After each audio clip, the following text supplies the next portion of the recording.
Give me the names again. I'm sorry. Hey, Gene, how are you? Good, George. How are you? Hang on. We'll be right with you. You bet.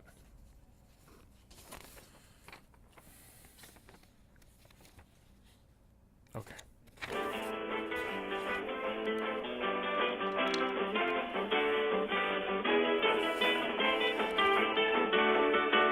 Here it is, May the 10th, and Memorial Day will be upon us. Before you know it, Memorial Day, of course, the official start of summer, but to grillers out there, it is the official start of cookout season. Ladies and gentlemen, we want you to start your grills! We have a conversation with Chef George Duran, who promises to add some zest to our summer cookouts. Chef George, how are you? Gene, a pleasure. Thanks a lot. And you know what? My grill is on and it's hot. I'll bet. This time of year, does your frame of mind change a little bit as you get set for summertime outside with a grill? Happiness. That's all I could say. Joy. I am so happy. The sun is shining. The grill is hot. The smells of the grill are coming off.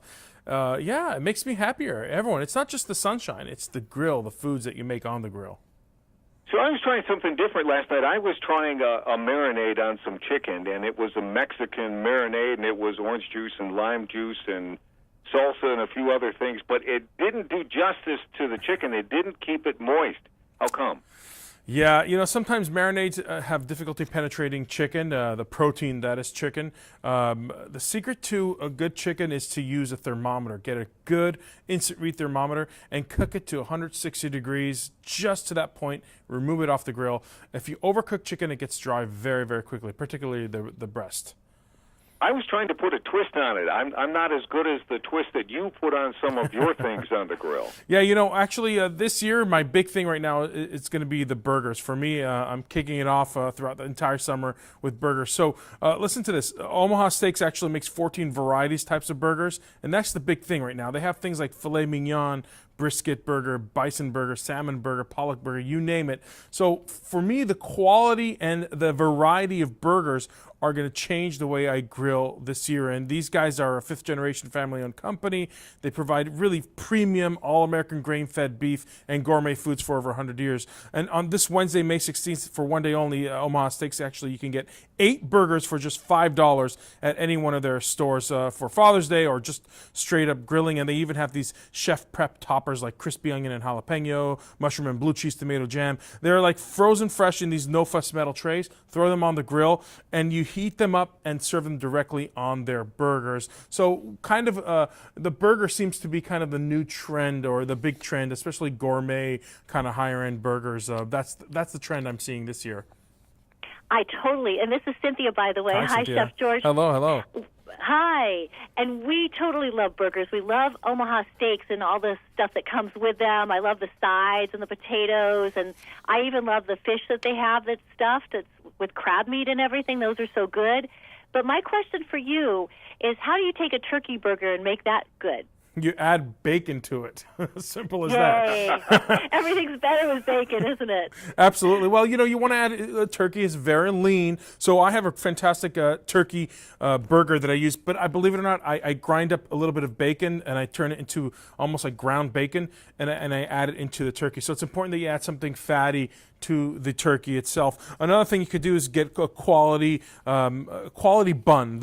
The buns make a world of a difference. In fact, I'm working with America's favorite ballpark hot dog and burger buns. Really great for grilling, parties, pretty much bringing everyone together. They have classic white burger and hot dog buns. It's important to have a bun that has like a soft, smooth texture, and that goes really well with a lot of recipes. I tend to make, this year actually the other day, I made a bacon mushroom Swiss burger. And even if you use a beef or a turkey, the toppings are going to make a big difference to it. But sometimes when you can't put fat inside of the turkey burger, for example, what I do, this is a big secret, is I take a quality premium butter and I spread it on the bun itself, and then I grill the bun, and you kind of have this golden brown bun for the hot dog or the burger, and that transforms it instantly. And you got to get a really quality butter. I use Finlandia butter, by the way, from the greenest country in the planet, Finland. They use pure. They're absolutely pure. They use milk from grass-fed cows. It adds really a rich flavor. You can really taste it. They also have great cheeses that have great meltability, like cheddar, Gruyere, Gouda, Havarti, Swiss. All these, they're wonderful butters and cheeses from Finlandia, and they are free from artificial hormones and GMO. So the quality that you stick with, especially with a butter that you toast the buns, man, that transforms your burger and your hot dog instantly. So some of the other butters have a lot of water in them, so I think you're right about getting a good butter. And what about a pretzel bun? What do you think about that? Pretzel buns are great, but you have to find a nice balance with the bun and the meat that you use with it. That's why I like using Ballpark, because if you have a too bunny, like a dense bun, like a pretzel bun, the only thing you're going to be tasting is the pretzel bun itself. So you have to be careful with that and make sure it's not too dense. It's all about the airiness, the fluffiness, the sweet, soft bun that really kind of uses it as a tool, as a mechanism to deliver the flavors of the burger itself, so it doesn't overpower the consistency of the meat that you have inside of there. Let's just say it, grilling season is here. As we chat with Chef George Duran, you seem to take classic things and you seem to twist them and make them special. Why is that your preferred method of cooking? I've always learned that when you tell someone comfort foods, it instantly gets their mouth to water. And everybody has their kind of comfort foods, but there are the classic comfort foods that everybody loves. So if someone says pizza or pepperoni pizza, for example, what do you do with that idea of pepperoni pizza and transform it to something different? I make a pepperoni pizza burger, for example, that is incredible. Ooh. And it's wonderful. You put a little marinara sauce, some great Finlandia cheese on top of it, and some little pieces of pepperoni on top of the burger itself. Let it melt and serve it, and you really have the flavors of pepperoni pizza in the burger itself. So for me, it's about the comfort food, but how to make it a little extra exciting so you're actually creating new recipes and new flavors that you already recognize because of their comfort food flavors. And what about the sides? What do you do with the sides? Oh, so many people forget about side dishes, and they just end up serving boring chips, for example. Well, one of the things I love to do is to use my multi-fryer. I have this multi-fryer from DeLonghi. It's an air fryer. So air fryers are great because they barely use any oil or no oil at all. That means less fat, but you still have wonderful flavor. And what it uses is this air technology inside of it, almost like convection cooking. And you kind of just throw in all your fries in there. For example, you can get frozen sweet potato fries. Just shove them inside of it. Let the air fryer, the multi-fryer from DeLonghi, do its work and give you nice, crispy fries to serve on the side. So you don't have to deep fry anything. You don't have to turn on your oven in the house to heat it up during the summer. The multi-fryer does everything for you. You can even make casseroles like mac and cheese in there. Imagine having a whole barbecue and then you have a side dish of mac and cheese or curly fries or even wings. You can make wings in there and you can have crispy wings in there without having to even think about it. So people forget the side dishes, and it's such an important component to any grilling, backyard grilling party. And are you cooking with that sous vide thing that you put the meat in the water? Oh, the sous vide thing. Well, the sous vide thing takes a long time. You have to wait for hours for it to work. I let the professional restaurant makers use the sous vide machines because those things are just slow cookers that cook the meat to the perfect temperature and then you sear it at the very end. And when I used to work at a restaurant in Paris, when I used to go to culinary school, that was a method we often used.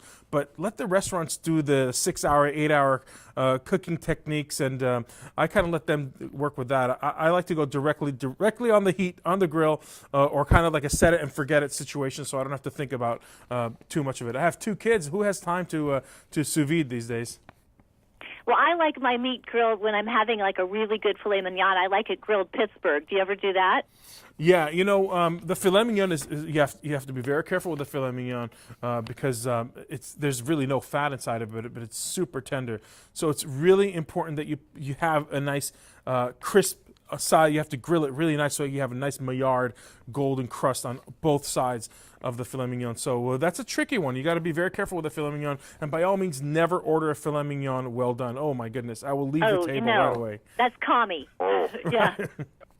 Chef George, all this information, all these suggestions that we're talking about this morning, they're all available online, right? Absolutely, everything, and the recipes too. They're all available at dailylounge.com.